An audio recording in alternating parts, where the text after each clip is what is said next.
За их эзэн Чингис хааны маань зовон зүдэж хураасан Их Монгол улсын 800 жилийн ойд түүний намтар өвөг дээдсийн түүх Их Монгол улсыг хэрхэн байгуулсан түүхийг өгүүлсэн алдарт Монголын нууц товчоог цахим хэлбэрээр хүргэх энэ одоо түүхэн чухал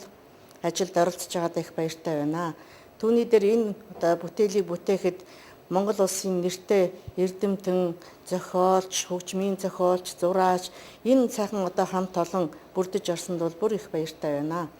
За Монголын нууц товчоог ингэж захим хэлбэрээр хүргэхийн бидний гол зорилго бол хэн хүн одоо уншаад ойлгох, хараад мэдэх, сонсоод мэдрэх ийм сайхан боломжийг зэрэг олгож байгаагаараа манай энэ цахим бүтээлийн давуу тал бол оршиж байгаа хаа гэж бодож байна. Тэгэд 13 дугаар зууны монголчууд бидний өвөг дээдсийн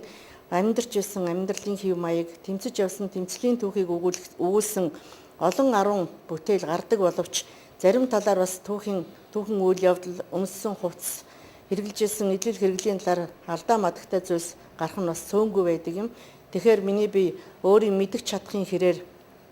бусад эрдэмтдийн хийж бүтээж байсан энэ бүх зүйлийг одоо чадлын хэрээр шавхан үзэж энэ зураачтайгаа бусад нөхдөдөө хамтран ажиллаж аль болох хүмүүст зөв мэдээлэл өгөх, зөв одоо мэдлэг өгөх ийм зорилгыг одоо тавьж ажиллаа.